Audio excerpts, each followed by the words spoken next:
Amém, irmãos? Vamos lá então, fala para o seu irmão aí, vamos mergulhar junto? Amém? Quero te convidar a gente mergulhar junto nessa mensagem que é muito poderosa. Eu fui muito impactado estudando isso aqui, né? Você sabe que nós iniciamos essa série com o nosso pastor, isso nasceu no coração dele, com a primeira ministração dessa série, que foi Eu Sou o Pão da Vida.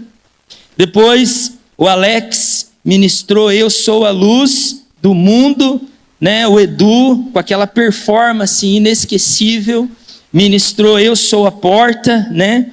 O Lauro ministrou Eu Sou o Bom Pastor, amém, amados, né? Essa frase do Lauro. E hoje nós vamos aprender juntos sobre a quinta afirmação de Jesus, que é Eu sou a ressurreição e a vida. Amém? Então, lá no Evangelho de João, capítulo 11, nesse episódio em que Jesus faz essa afirmação de si mesmo, acontecem algumas coisas que nos chamam a atenção. Então, por isso que eu quero te convidar para a gente mergulhar junto e entender o antes de Jesus ter dado essa afirmação, durante e depois. O que levou Jesus a dizer isso de si mesmo, né? Então, lá em João, capítulo 11, relata que havia ali em um povoado chamado Betânia, moravam 3 irmãos em uma casa, Lázaro, Marta e Maria. Maria era aquela que derramou os perfumes, aquele frasco grande, aquele jarro enorme, aquele vaso de um perfume caríssimo aos pés de Jesus, né? Uma das coisas mais importantes que a Bíblia ressalta, né? A história de Maria derramando aquilo aos pés de Jesus diante dos discípulos e das autoridades que estavam ali.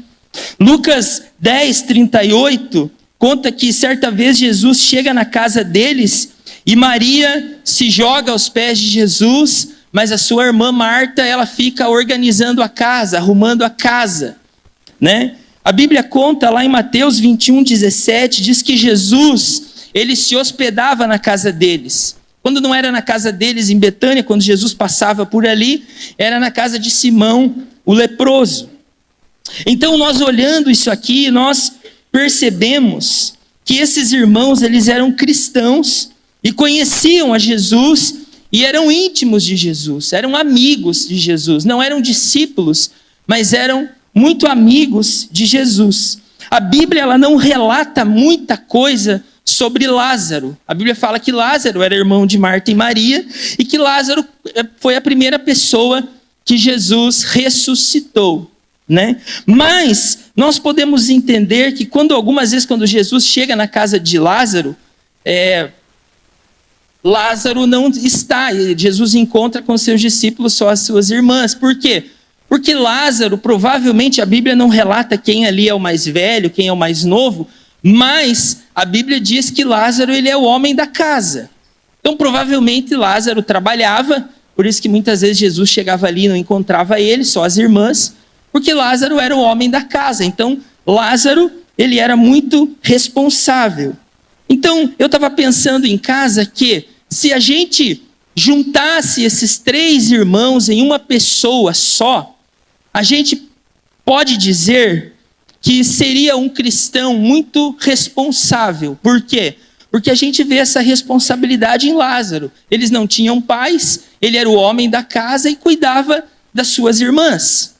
Nós podemos dizer também que se juntássemos os 3, seria um cristão também muito organizado.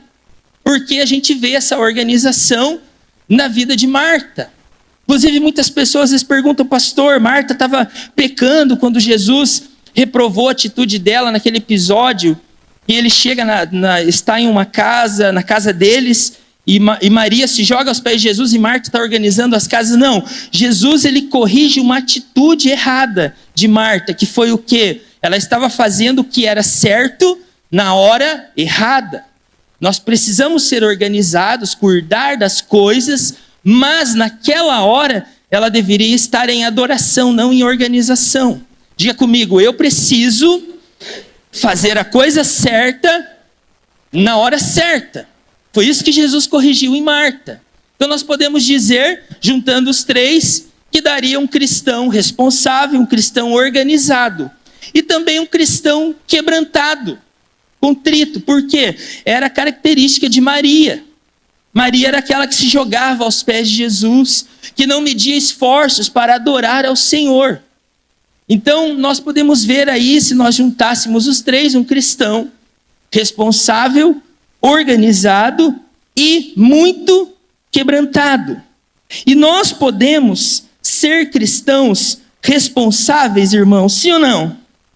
Homens, nós podemos ser sacerdotes responsáveis com a nossa casa, o nosso trabalho, o nosso ministério.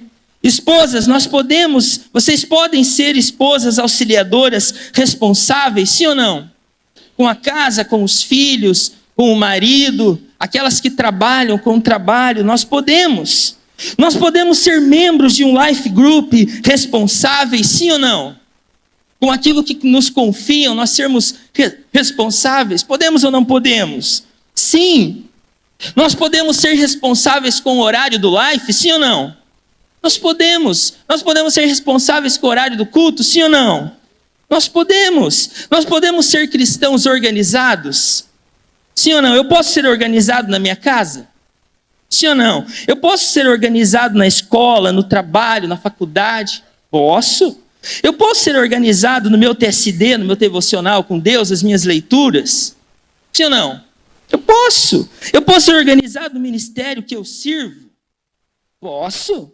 Outra coisa, eu posso ser um cristão quebrantado? Sim ou não? Quantos acham que é possível você ser um cristão quebrantado? Um cristão que chora, que adora ao Senhor. Você pode demonstrar seu quebrantamento para Deus no life group? Sim ou não? Na hora da adoração, levantar a mão, fechar os olhos, chorar, adorar ao Senhor. Você pode fazer isso no culto também? Pode ou não pode? Sim, pode. Eu posso expressar minha adoração ao Senhor, meu entendimento de quebrantamento, perdoando meu irmão, sim ou não? Eu posso demonstrar quebrantamento pedindo perdão também? Posso. Mas por que a gente não faz? Se nós podemos. Você já vai entender, fica com essa pergunta aí. Só que, mesmo assim, irmãos, e nós devemos ser cristãos responsáveis, organizados, quebrantados, nós devemos ser assim até a volta de Jesus. Sempre nós devemos ser assim.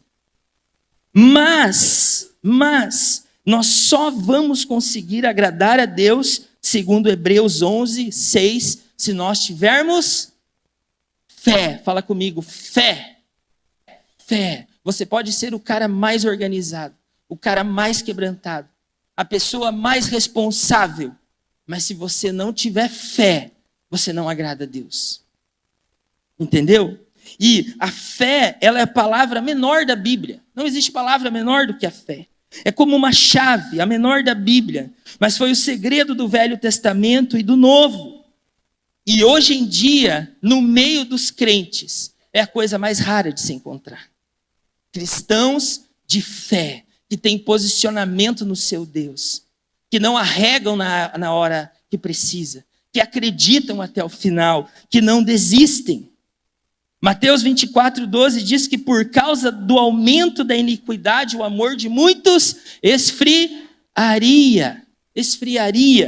Então, sabe, irmãos, Satanás, ele não nos quer fora da igreja. Muita gente pensa que o diabo quer nos tirar da igreja. Ele não quer nos tirar da igreja. Satanás, ele quer nos manter na igreja frios, sem fé, negativos, discordando de tudo, não se submetendo e até atrapalhando. Você conseguiu entender? É isso que o diabo quer da gente. O diabo não nos quer no mundo. Tem muita gente no mundo. O diabo quer a gente dentro da igreja, sem expressão, sem fé, sem fervor. É isso que Satanás quer de nós. E aí, nessa história de João capítulo 11, a Bíblia fala que Jesus estava lá evangelizando, pregando o evangelho, arrependimento, e de repente, lá em Betânia, Lázaro fica adoece. E aí Marta e Maria, elas mandam um aviso para Jesus. É como se elas fizessem uma oração. E aí a oração chega até Jesus. Olha, o Lázaro que você tanto ama está adoecido. E aí Jesus manda a resposta da oração. Jesus diz, olha, fiquem tranquilas, porque essa doença não é para a morte, essa doença era para glorificar o Filho de Deus. E aí a resposta chega até elas, e não veio do jeito que elas imaginavam. Por quê? Porque nós, às vezes, nos enganamos. Nós achamos que demonstração de amor de Deus para conosco é Deus fazer do jeito que a gente quer. A gente acha, às vezes, que demonstração de amor da nossa liderança para conosco é eles fazerem do jeito que a gente acha que tem que ser feito. E não é. A demonstração de Deus para conosco, da nossa liderança para conosco, é nos ensinar a viver os princípios da palavra de Deus. Isso é demonstração de amor. Porque quando Jesus voltar, ele não vai vir buscar aquele cristão que faz o que quer, como quer. Não, ele vai vir buscar aqueles que obedeceram a sua palavra. Aqueles que viveram a sua palavra, independente de situação e circunstância. Então, quando elas recebem essa notícia, recebem a resposta da oração, você vai ver no decorrer da história que elas não entenderam. E a Bíblia diz, você pode ler comigo lá, João 11, versículo 3, diz assim: então as irmãs de Lázaro mandaram dizer a Jesus: Senhor, aquele a quem amas está doente. Versículo 4, ao ouvir isso, Jesus disse: essa doença não é para a morte, é para a glória de Deus, para que o Filho de Deus seja glorificado por meio dela. Versículo 5 diz: Jesus amava Marta, a irmã dela, e Lázaro. Ou seja, em outras palavras, Jesus ama a organização, Jesus ama o quebrantado, Jesus ama o responsável, mas por ele nos amar, ele vai gerar uma situações, para que a gente, além de ser responsável, organizado e quebrantado, a gente tenha uma fé inabalável. Então o que Deus olha? Deus olha para aqueles 3 irmãos e diz assim: eles são responsáveis, eles me adoram, eles são organizados, mas eu preciso ensinar eles a ter fé. E aí Jesus usa essa situação de Lázaro. E aí a Bíblia diz que 4 dias depois, versículo 17, diz: ao chegar Jesus verificou que Lázaro já estava no sepulcro fazia 4 dias. Betânia distava cerca de 3 quilômetros de Jerusalém. É como se fosse do Mirim até a rodoviária, mais ou menos. Então você vê que Jesus, ele não estava longe da onde tinha a situação. Jesus não estava longe de Lázaro, de Marta e Maria. Ele estava perto, mas ele não quis ir lá de propósito. Por quê? Qual que era o propósito? Diga comigo: ensinar crentes, mais forte, ensinar crentes a ter fé. Era isso que Jesus ia fazer. E a Bíblia diz: e muitos judeus tinham ido visitar Marta e Maria para confortá-las pela perda do irmão. Quando Marta ouviu que Jesus estava chegando, foi encontrá-lo, mas Maria ficou em casa. Disse Marta a Jesus: Senhor, se estivesses aqui, meu irmão não teria morrido. Mas sei que mesmo agora Deus te dará tudo o que pedires. Disse-lhe Jesus: o seu irmão vai ressuscitar. E Marta respondeu: eu sei que ele vai ressuscitar na ressurreição no último dia. Quando Jesus ele tem esse diálogo com Marta, ele percebe o seguinte: tem mais de um morto aqui. Não é só Lázaro que está morto. Tem outros tipos de morte aqui. Há uma morte física, mas há morte espiritual também. Marta, ela tinha uma fé para a salvação. Marta tinha uma fé que iria ser salva, que seu irmão iria ressuscitar na glória, mas ela não tinha uma fé presente. Ela via Jesus como Salvador, mas ela não via Jesus como Todo-Poderoso. Quantos estão entendendo? E aí você vai ver no versículo 29, disse-lhe Jesus: eu sou a ressurreição e a vida. Aquele que crê em mim, ainda que morra, viverá. E quem vive e crê em mim não morrerá eternamente. Você crê nisso? Só os dois conversando. E ela respondeu, olha a resposta da Marta, versículo 27. Ela respondeu, sim, Senhor, eu tenho crido que tu és o Cristo, o Filho de Deus que deveria de vir ao mundo. Ou seja, Marta cria em Jesus, mas não em seu poder. Ela não entendeu o que Jesus estava dizendo. Ela não conseguiu entender. E depois de dizer isso, foi para casa e chamando a parte Maria, disse-lhe, o mestre está aqui, está te chamando. Versículo 29, ao ouvir isso, Maria levantou-se depressa e foi ao encontro dele.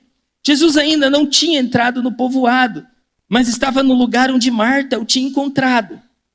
Quando notaram que ela se levantou, Maria tinha se levantado e saiu, os judeus que estavam confortando-a em casa seguiram-na, supondo que ela ia ao sepulcro para ali chorar. Chegando ao lugar onde Jesus estava e vendo, Maria prostrou-se aos seus pés e disse, Senhor, se estivesses aqui, meu irmão não teria morrido. Aqui nesse diálogo, Jesus percebe o terceiro morto na história. Quando elas dizem, Senhor, se estivesses aqui, meu irmão não teria morrido, o que elas estavam dizendo? Jesus, eu creio que você tem poder para evitar a situação, mas eu não acredito que você tem poder para resolver a situação. Uma fé confusa. Eu creio que se você tivesse aqui, você conseguiria evitar, mas agora que já aconteceu, você não tem poder para resolver. É isso que elas estavam dizendo para o Senhor. Por quê? Porque elas perderam a percepção de quem era Jesus. Elas perderam a percepção de quem era o Senhor. Elas perderam a percepção daquilo. Elas se prenderam só no que Jesus estava falando, mas não olharam para quem estava falando. E muitas vezes, nossos dias, nós perdemos a percepção de quem é Jesus. E quais são os frutos, as consequências de um crente que perde a percepção de quem é Jesus? O que vai acontecendo? Não acontece do dia para a noite, mas vai acontecendo sorrateiramente. De quem perdeu essa percepção. A percepção que Maria teve quando ela derramou aquele vaso aos pés de Jesus, de quem era Jesus, que ninguém entendeu, ninguém teve a percepção de quem era o Senhor naquela tarde, e ela teve. E ela pegou o que era mais caro, de mais valor, e jogou aos seus pés. Mas a situação difícil, problema, dificuldade, roubou dela essa percepção. O mesmo Jesus que ela se jogou aos seus pés, estava dizendo para ela, eu vou ressuscitar ele. Eu sou a ressurreição e a vida. E ela perdeu essa percepção. E quando nós perdemos essa percepção, irmãos, se eu fosse numerar aqui quantas coisas acontecem, mas o que a gente mais vê é, o Life Group não tem tanta importância, o horário do culto não tem tanta importância, o irmão ele chega pontualmente no trabalho de segunda a sábado, no culto que é um domingo no mês ele chega atrasado. Por quê? Porque perdeu a percepção de quem ele está indo adorar. Ele vai no dentista pontualmente, ele vai no médico pontualmente, ele vai no futebol pontualmente, mas na célula, que é uma vez por semana, ele chega atrasado. Por quê? Porque para ele é só uma reunião de gente. Jesus poderoso não está lá. Quando nós perdemos essa percepção, nós paramos de orar, nós paramos de jejuar, nós paramos de ler a Bíblia, nós paramos de olhar nossos líderes como homens inspirados por Deus, nós nos apegamos nas suas falhas, nos seus erros. Nós esquecemos, nós perdemos a percepção do reino, do que é poderoso. Para a pessoa que perdeu a percepção de quem é Jesus, o culto é um aglomerado de pessoas com som alto que incomoda. Para a pessoa que perdeu a percepção de quem é Jesus, o louvor para ela dá muito barulho. Para que essa fumaça? Para que essas luzes? Para que tudo isso? Porque ela perdeu a percepção. A pessoa que perdeu a percepção de quem é Jesus, ela não está nem aí para o seu irmão. Ela não tem nem aí, seu irmão está bem, seu irmão não está. Quem perdeu a percepção por Jesus, perde a sensibilidade espiritual, irmão. As coisas estão acontecendo, ele não percebe. Marta e Maria estavam igual barata tonta naquela situação. igual barata tonta. Porque elas perderam a percepção de quem era Jesus. E as duas falaram a mesma coisa: Senhor, se estivesses aqui, meu irmão não teria morrido. Por quê? Porque é muito mais fácil você apontar o que a pessoa não fez do que você reconhecer o que a pessoa tem feito. Não foi porque a gente não creu, não foi porque a gente não confiou no que você falou. Não, não foi. Foi porque você não veio. Foi porque você não me ligou. Foi porque você não me deu atenção. Foi porque você não ligou para mim. Por isso que eu estou nessa situação. Não é porque minha fé morreu. Não é isso. É que você, meu líder, não me dá atenção. Você não cuida direito de mim. Pastor não prega do jeito que eu gosto. Por isso que eu estou assim. Fala misericórdia. E isso não é desculpa, irmão. Porque o centurião, ele não andava com Jesus, ele não era amigo de Jesus, ele não conhecia Jesus, nem judeu ele era. E o que ele disse para Jesus? Eu só preciso de uma palavra sua. E eu sei que se o Senhor liberar uma palavra, o meu servo que está lá em outro lugar, ele vai ser curado. Não preciso da tua presença, eu preciso da tua palavra. E elas estavam se apegando à presença. Irmãos, tem situação que você vai estar sozinho, você vai precisar confiar, cabeção. Teu pastor não vai conseguir estar lá com você, seu líder não vai conseguir estar lá com você. Você vai ter que confiar. Você vai ter que acreditar. E aí, versículo 33, eu acho muito interessante, que diz assim: ao ver chorando Maria e os judeus que acompanhavam Jesus, agitou-se no seu espírito e perturbou-se. O que significa esse agitou-se e perturbou-se? Eu fui pesquisar para ver. É você perder a serenidade. O que é uma pessoa serena? Uma pessoa calma, tranquila.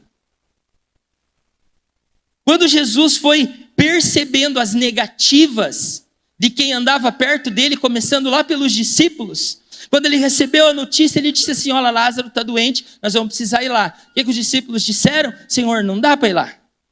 Melhor não ir. Quando dá 4 dias e Jesus fala, nós vamos lá. O que os caras disseram para ele? Senhor, nós vamos lá contigo. Aí um cochicha por outro e fala, vamos lá morrer com ele, porque vai dar ruim, vai dar errado. O fato de você estar perto, você estar dentro da igreja, não significa que você conhece Jesus. Eles estavam perto, eles andavam do lado, mas eles não conheciam a Jesus. E aí a Bíblia diz que Jesus, vendo isso, quando ele chega lá, ele conversa com Marta, ela dá uma negativa. Depois, eu fico imaginando Jesus vendo Maria vindo, Maria vem e se joga aos pés de Jesus. Eu imagino que Jesus agora vai vir alguém, uma pessoa que crê em mim, que entende quem eu sou. E aí ela levanta do worship, fica em pé e fala, se o Senhor tivesse aqui, isso não teria acontecido.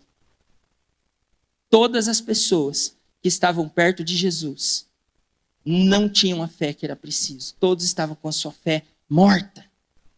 E aí Jesus, vendo aquilo, ele diz que ele é a ressurreição e a vida. E versículo 33 fala que ele perturbou-se no seu espírito. Ou seja, Jesus ficou nervoso, porque ele percebeu que não era só Lázaro que estava morto. Ele percebeu que a fé de Maria e de Marta também tinha morrido. E aí ele vê as negativas, versículo 23, ele disse, olha, eu vou ressuscitar.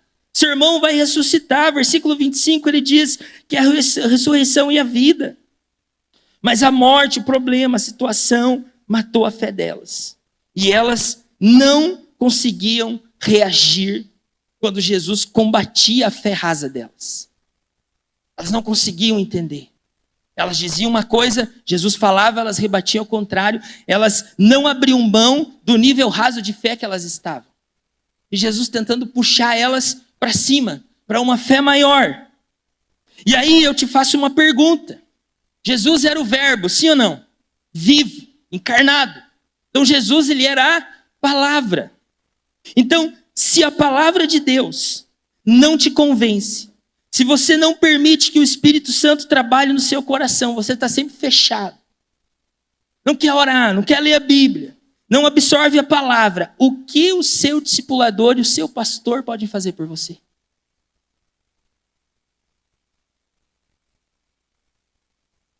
Mas não, a culpa não é minha, porque você não estava comigo. Porque você não estava aqui. A culpa sempre é de outra pessoa. E aí Jesus, nervoso, ele fala no versículo 34, onde o colocaram? E aí perguntou ele, vem e vê, responderam para ele. E aí, irmãos, como Jesus tinha domínio próprio de sobra, ele chora.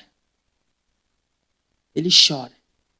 Quando Jesus vê o tamanho da falta de fé das pessoas que estavam perto dele, ele chora. Como na cruz. Jesus estava lá crucificado. Muitas pessoas, talvez, que comeram do pão e do peixe que ele multiplicou, estavam gritando para crucificá-lo. Ele olha para eles e ele se enche de íntima compaixão e diz, Pai, perdoa eles, porque eles não sabem o que eles estão fazendo. Jesus teve compaixão da falta de fé de Marta e Maria. Por isso, Jesus chorou. Mas os judeus, eles entenderam que Jesus chorou porque amava Lázaro. Por que Jesus ia chorar por um homem que ele ia ressuscitar? Jesus se compadeceu da fé morta daquelas duas mulheres e do povo judeu que estava ali. Irmãos, o povo judeu na terra era para ser o povo de maior fé. Foram livrados do Egito, foram livrados das pragas. Deus abriu o mar vermelho para eles atravessarem. Tantas coisas Deus fez, a nuvem de fogo, o maná. Só que aqui você encontra Marta, Maria e um povo judeu com uma fé morta. Versículo 37 diz, mas algum deles disseram, ele que abriu os olhos do cego, não poderia ter impedido que esse homem morresse?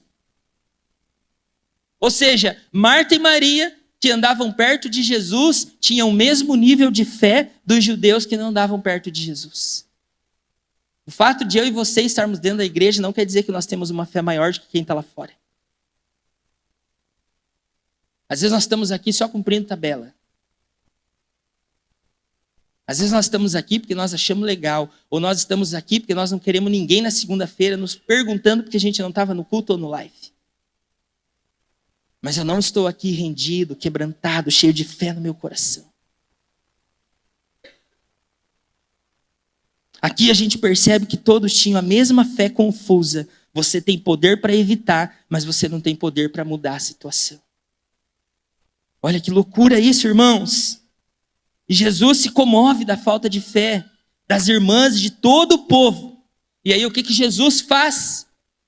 Jesus faz um milagre temporário, mostrando fisicamente o que ele pode fazer espiritualmente. Por que temporário? Porque ele ressuscita Lázaro e Lázaro não está vivo até hoje. Depois Lázaro morre de alguma coisa, a Bíblia não fala. Mas Jesus ressuscita ele para mostrar, vou mostrar para vocês o que eu posso fazer no seu interior. Como que eu posso fazer com a sua fé que está morta? Versículo 38 diz, Jesus outra vez profundamente comovido foi até o sepulcro. Era uma gruta com uma pedra colocada à entrada. Jesus diz, tirem a pedra. Ou seja, o que Jesus fez? Como os de perto e os de longe, vocês todos têm o mesmo nível de fé morta. Vocês não estão entendendo quem eu sou, mesmo eu dizendo que isso era para a glória de Deus, mesmo eu dizendo que ele ia ressuscitar, mesmo eu dizendo que eu sou a ressurreição e a vida, vocês não estão conseguindo entender quem eu sou. Eu vou envolver vocês no milagre, para que vocês possam aprender a ter uma fé viva. E aí Jesus diz para eles, tirem a pedra. E aí eles tiram a pedra. Disse Marta. Essa Marta, irmão. Quando eu chegar lá na glória, eu vou falar, Marta, Marta. Você é fera, hein? Marta, versículo 39. Ele diz para tirar a pedra. Aí Marta diz: Senhor, ele já está cheirando mal, pois já faz 4 dias. Disse-lhe Jesus. O que Jesus disse para ela? Ó amada Marta, ó querida Marta, minha discípula preciosa do meu coração, a mais amável de todas. Ó Martinha, não disse para você, meu amor, se você cresce, você veria a glória de Deus. Não! Jesus disse, porque a Bíblia diz que Jesus já estava nervoso. Jesus disse: eu não lhe falei que se você cresce, você veria a glória de Deus. Eu estou te chamando dessa fé morna, dessa fé morta, e você não está dando ouvido porque eu estou falando, criatura. Sabe quando você fala para o teu filho: filho, pai quer que você varra aqui atrás da caixa, tá? Varre bem, daí move a caixa para lá, varre ali e põe a caixa no lugar, tá bom? Aí o filho vem e fala: pai, o senhor disse que é para varrer aqui atrás da caixa aqui. Tá bom, né? Como que você fala pro filho daí? Ô, filhinho amado. Não, meu lindo. Eu disse para você, meu amor, colocar a caixa para cá. Não! Cara, eu não disse para você, presta atenção. Não é assim que a gente faz? Foi que Jesus fez, porque Jesus é Pai. Jesus disse: eu não te falei que se você cresce, você veria a glória de Deus. Sai dessa fé morta. Abre mão dessa mornidão, dessa frieza. Versículo 41, então tiraram a pedra. Jesus olhou para cima e disse: Pai, eu te agradeço porque me ouviste. Eu sabia que sempre me ouves, mas disse isso por causa do povo que está aqui, para que creia que tu me enviastes. Em outras palavras, nesse diálogo com Deus, Jesus estava dizendo: Pai, aqui está feia a situação. Os crentes não têm fé. Me ajuda. Me ajuda. Eu estou falando dessa forma com o Senhor porque eles não creem. Eles estão olhando para mim como uma pessoa normal. Pai, os crentes olham o live como uma coisa normal. Pai, os crentes olham o encontro, o culto, como uma coisa normal. Fala comigo: não é normal. É sobrenatural. É sobrenatural. Eles creem que eu sou teu filho, eles creem que serão salvos, mas eles não creem que eu tenho todo o poder. Não conseguiam crer. Versículo 43, depois de dizer isso, Jesus bradou em alta voz. Interessante que a Bíblia ressalta aqui em todas as versões que Jesus bradou. Por que Jesus bradou? Jesus não podia chegar e fazer assim, a pedra sair, fazer assim, o Lázaro levantar. Não, porque o que Jesus estava mostrando? A ressurreição requer um processo. A primeira coisa é um posicionamento de fé. Por isso Jesus bradou, chegou na frente da tumba. Brada aí, irmão. Chama o Lázaro aí, 1, 2, 3, vai! Irmão, sabe como que eu imagino Jesus bradando? Deixa eu chegar na frente da turma: Lázaro! Venha para fora! Há quanto tempo, irmão, seu líder, seu pastor está bradando para você sair para fora? Há quanto tempo Tadel está bradando no seu peito: resolva-se, responsabilize-se, mude, crie vergonha e seja um cristão verdadeiro? E nós estamos, mesmo ouvindo a voz, decidimos ficar dormindo dentro do sepulcro. Não, irmãos, não. Fala comigo: posicionamento. Irmãos, quantas vezes nós ouvimos nosso pastor aqui nesse lugar onde eu estou, pela misericórdia de Deus, bradar. Eu ouvi várias vezes: Deus vai mudar a fibra moral de Guaratuba. Quem já ouviu? E o que Deus está fazendo? Deus está mudando. Quantas vezes a gente ouviu o pastor dizer: Guaratuba é de Jesus? O que está acontecendo? Quantas vezes a gente ouviu o nosso pastor dizer, vamos chegar aos milhares? E o que está acontecendo? Todo domingo é 1.000 pessoas assistindo o culto, toda quinta e sábado é 1.000 pessoas nas células. Por quê? Porque alguém resolveu viver uma fé presente. E um grande inimigo, irmãos, de nós crentes, sabe o que é? A esperança. Como eu não tenho fé para ter, eu não consigo ter fé, uma fé firme, uma fé presente, eu me encosto na esperança. Qual que é a diferença da fé e esperança? A fé, ela é para o futuro. É um talvez. A esperança. Eu tenho esperança que um dia eu vou ser um líder. Eu tenho esperança que um dia meu marido vai se converter. Eu tenho esperança que um dia eu vou conseguir esse emprego. Eu tenho esperança que um dia eu passe no vestibular. Não exige. A esperança, ela não te cobra responsabilidade. A esperança, ela não te cobra posicionamento. É lá na frente. Agora, a fé é agora. A fé é agora. Vai acontecer. Vai ressuscitar. Levante-se.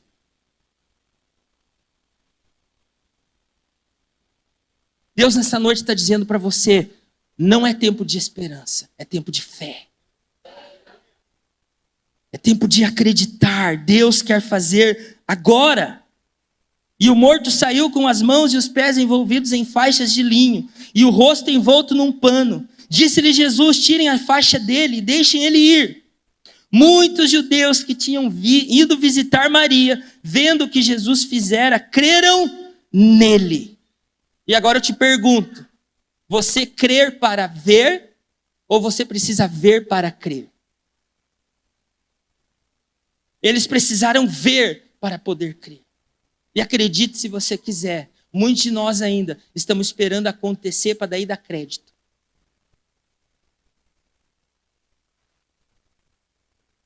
Eu não sei se esse negócio de discipulado funciona, vou ver. Eu não sei, essa igreja, não sei, esse pastor, não sei. Não. Não, irmãos. Eu creio que vai chegar um tempo, irmãos, que a gente só vai ter a fé, mais nada. E isso já aconteceu, e isso acontece. Vamos crer na palavra e pronto. Vamos precisar crer para ver. Quantos querem crer para ver? Amém? É essa fé que agrada o coração de Deus. É essa fé que agrada o coração de Deus. E aí, você vai ver lá em Marcos 9, a partir do verso 16, a Bíblia diz que Jesus estava treinando os seus discípulos. E aí ele fala, olha, é o seguinte, vocês vão na frente aí orando pelas pessoas, fazendo o que eu tenho ensinado para vocês e eu vou atrás. Jesus estava treinando eles, ensinando eles. Sabe, irmãos, não é que Deus mudou, não é que Deus não quer fazer, não é isso. É a nossa fé que morreu.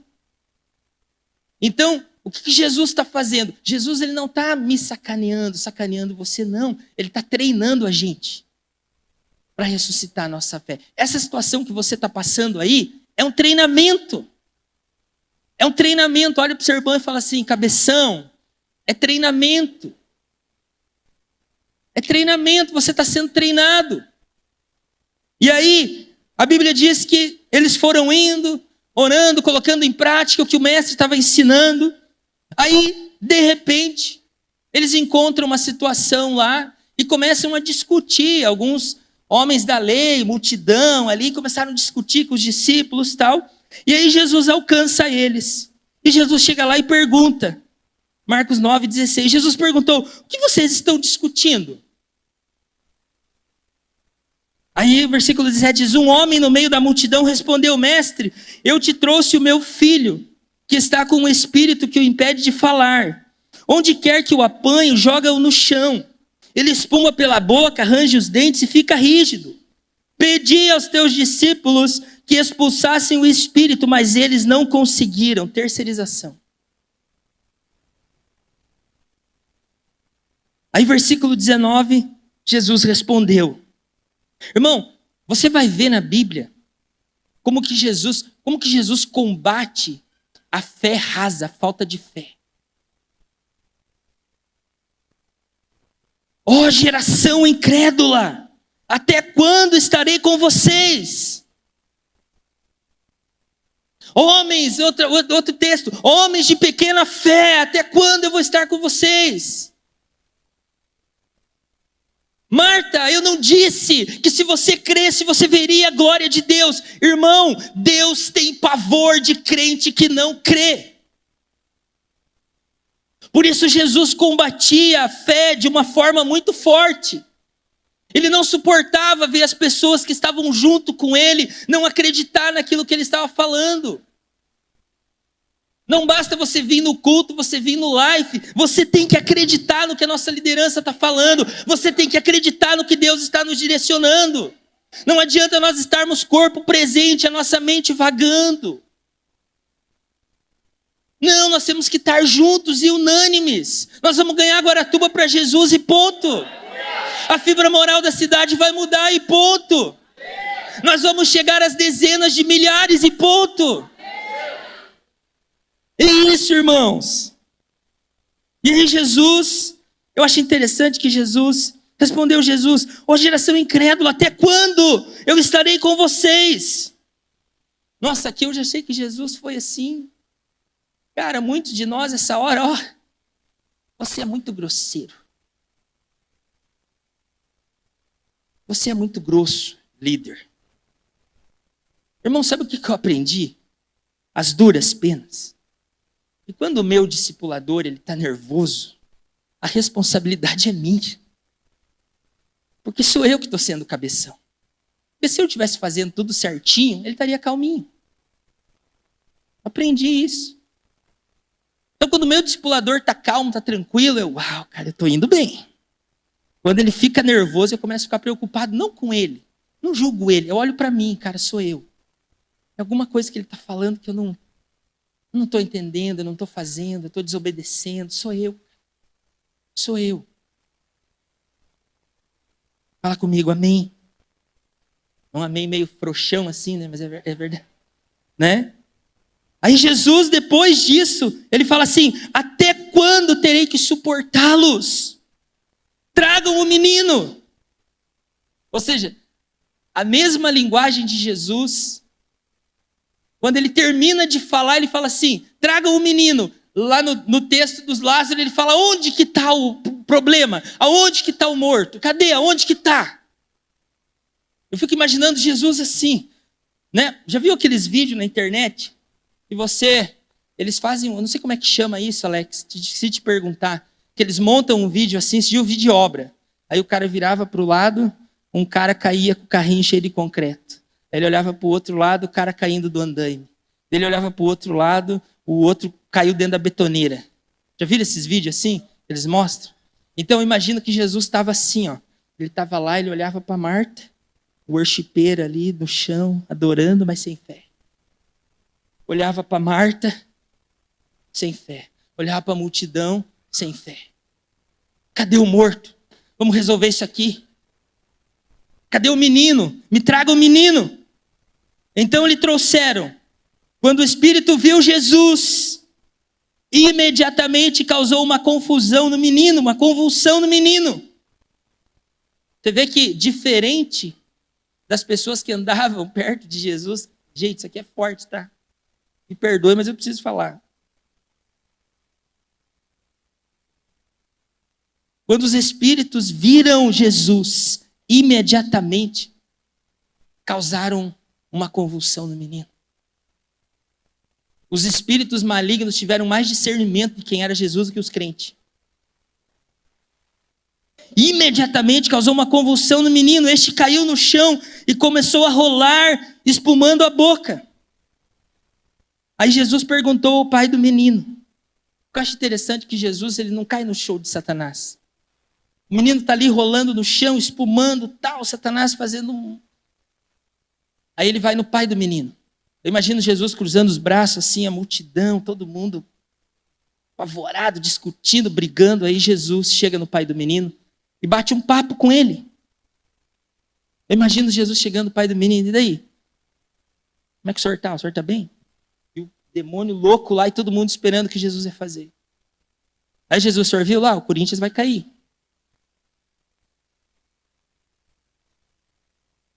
Aí Jesus conversa com ele. Quanto tempo ele está assim?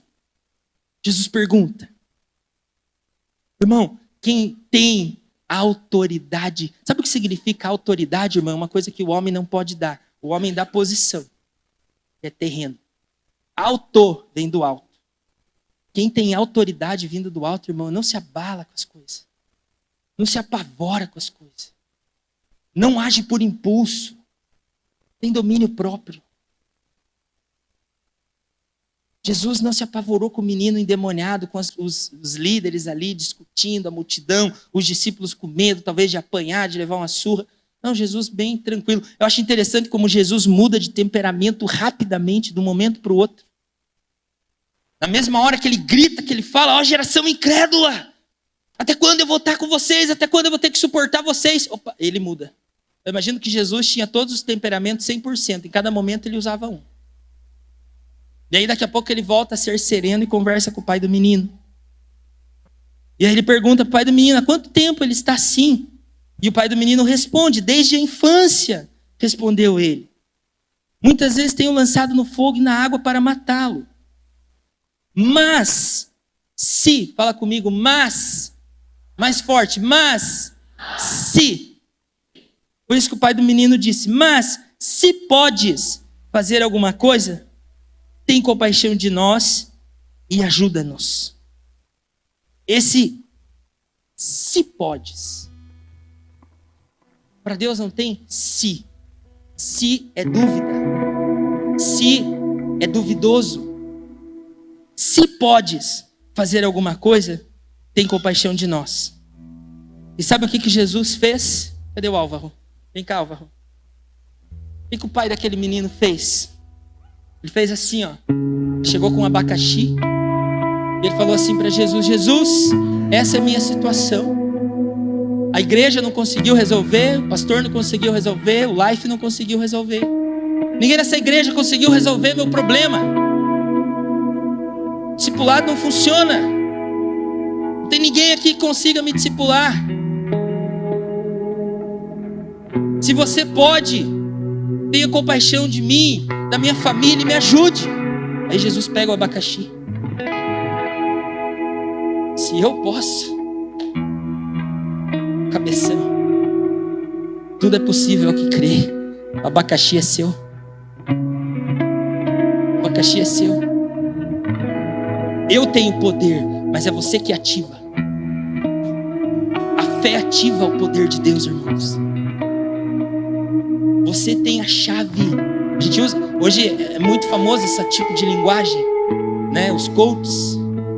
Você quer uma chave que vai mudar a tua vida, irmão? Vou te dar agora, prepara. Fé.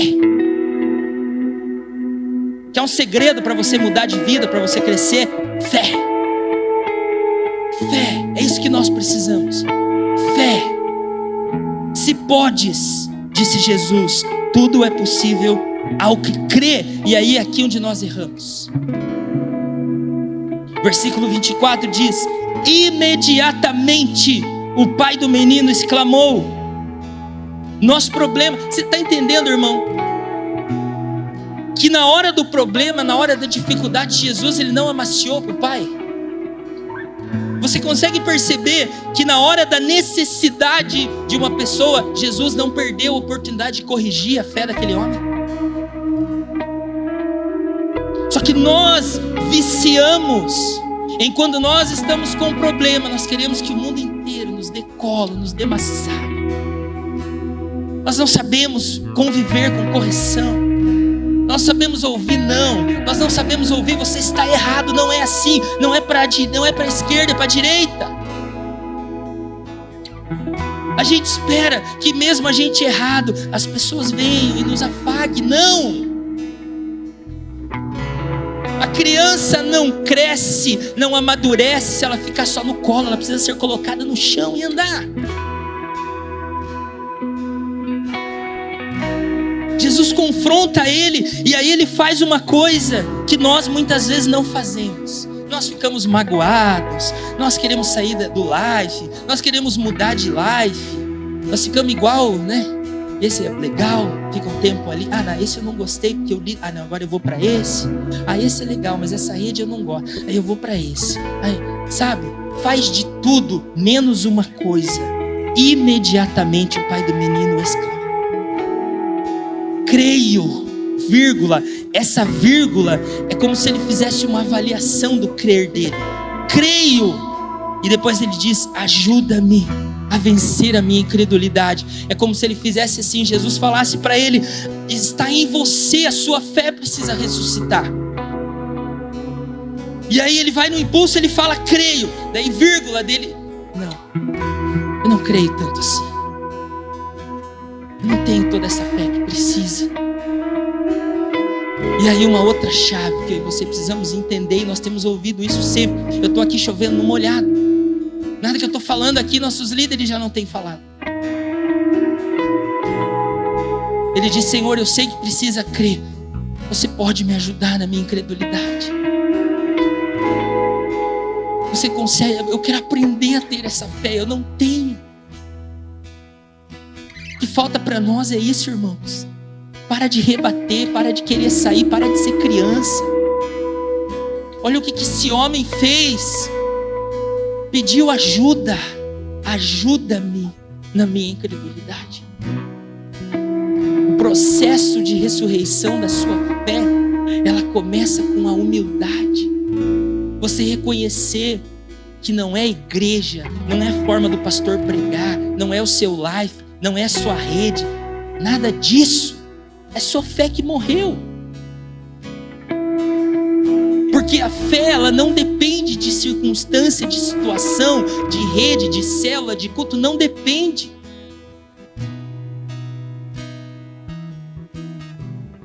Eu fui dar uma dormidinha agora na casa da minha sogra, com a Ana, e eu acordei com uma coisa na minha cabeça. Só pode ser ter o Espírito Santo me falando isso. Que a gente vem pregar aqui, irmão, a gente prega de manhã, daí a gente fica avaliando, né? Não, isso aqui foi legal, isso aqui não foi legal. Pô, cabeção, você esqueceu aquela frase. Pô, aquilo lá faltou. Isso aí foi legal. E a hora que eu acordei, o Espírito Santo falou no meu coração. Sabe, irmãos, se nós invertêssemos, se a gente gastasse o tempo que a gente gasta cuidando de crente velho, para não sair da igreja, e fosse ganhar almas, nós já tínhamos 10 mil pessoas. Nós gastamos um tempão tentando ressuscitar a fé de gente que está há tempo na igreja, que não quer fazer nada, que dá um trabalho lascado. Vai ser o líder chorar, vai ser o pastor chorar.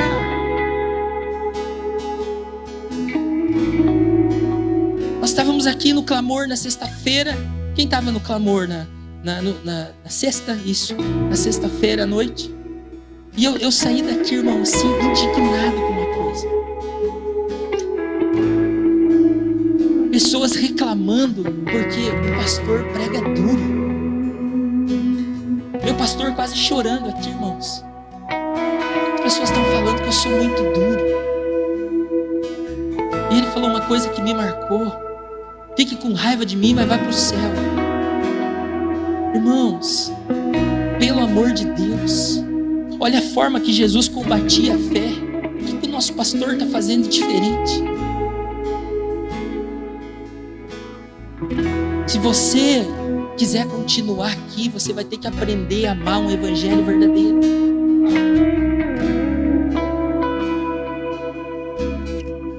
Irmão, eu não larguei a coisa que eu mais amava fazer. Até hoje eu amo, mas eu abri mão, que é navegar. Eu não abri mão disso. Sabe, toda vez que eu vou ali na Bahia, eu vejo os iates, o barco que eu trabalhava, eu choro, dói. Porque era gostoso, era um trabalho que eu amava. Pescar, eu gosto muito. Mas uma cara que eu não vou, que não consegue. Por quê? Porque nós abrimos mão para viver um evangelho verdadeiro. Eu decidi acreditar onde os meus líderes querem chegar. Eu decidi caminhar com uma liderança louca por Jesus.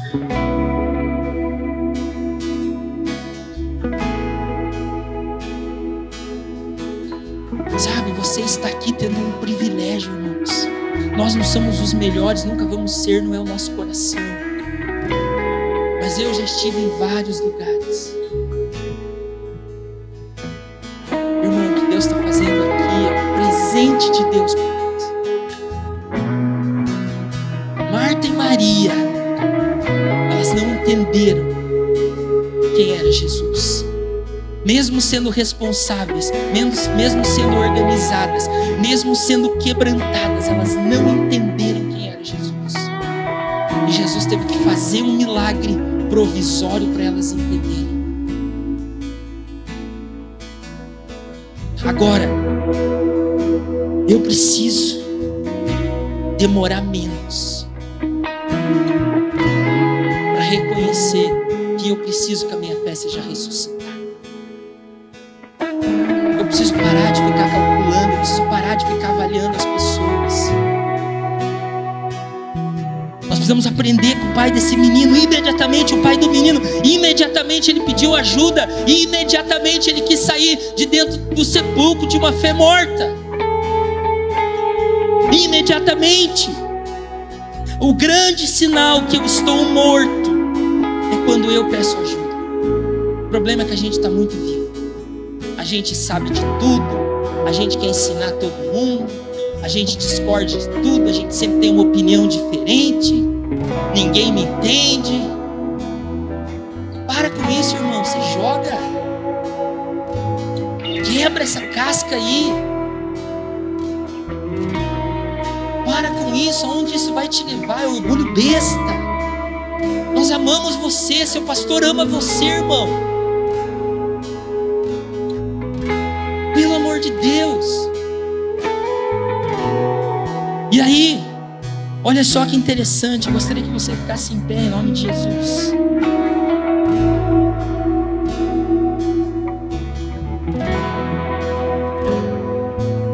Quando Jesus chega na frente daquela gruta para ressuscitar o Lázaro e fazer um milagre temporário, ele fala assim, ó, tirem a pedra. Você vê que Jesus, ele não coloca a mão em nada e ninguém. Ele só vai liberando palavras. Irmãos, entenda uma coisa. Quem está comigo? Amém? Entenda uma coisa. Nós temos a palavra, mas a ação é com a gente.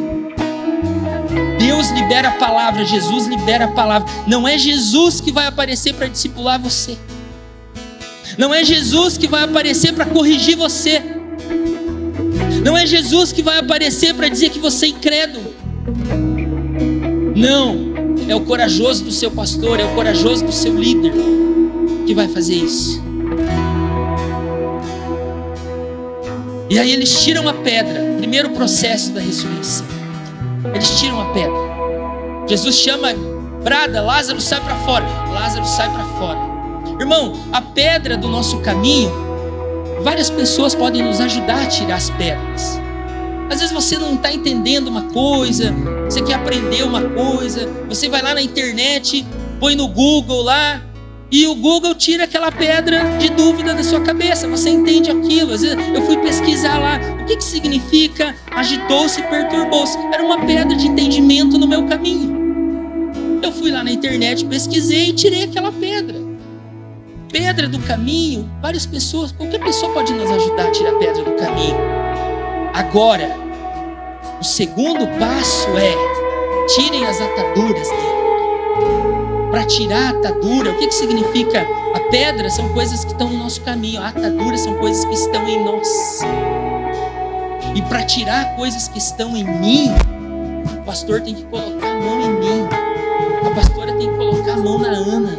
Nós temos que estar juntos, nós temos que dar acesso. A atadura está em mim. As coisas que estão em mim, irmãos, não é qualquer pessoa que vai tirar. São pessoas que eu permito intimidade. São pessoas que eu sento para ouvir, curva a minha cabeça. Olha, eu não entendi. Talvez você não tenha pedras no seu caminho, mas você está cheio de atadura. O processo de ressurreição na sua vida está pela metade. pela metade. Deixa Deus, através de pessoas, completar isso. Porque você não é o mais amado para Deus vir tirar a sua atadura. Ele não tirou nem do Lázaro, que era amigo dele. Que Jesus se hospedava na casa dele. Nem o amigo dele, ele foi lá e tirou a atadura. Ele pediu para outra pessoa tirar. Por quê? Porque nós precisamos uns dos outros. Você precisa do seu discipulador. Você não depende, mas você precisa. Você precisa da sua liderança. Você não depende, mas você precisa. Processo interessante isso, que Jesus fala que Ele é a ressurreição e a vida. Mas o processo de ressurreição, Ele faz a nossa vida através de pessoas. Tirem a pedra, tirem as ataduras, agora deixem Ele ir. Sabe por que você não consegue ir? Não vai. Porque talvez você está dentro do sepulcro ainda. Talvez você saiu do sepulcro, mas você não permite tirar as ataduras. E nessa noite eu vim aqui para te dizer: sai dessa incomplexibilidade. Tá certo, Alex?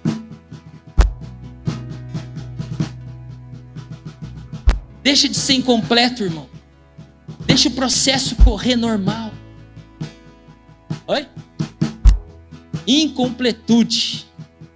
Viu, irmão, como a gente precisa uns dos outros? Eu não tenho a mente que o Alex tem. Feche seus olhos. Eu não vou ficar pedindo para você vir aqui. Eu não vou falar para você ajoelhar. Eu só quero pedir uma coisa para você. Tenha a atitude do pai daquele menino. Imediatamente. Imediatamente.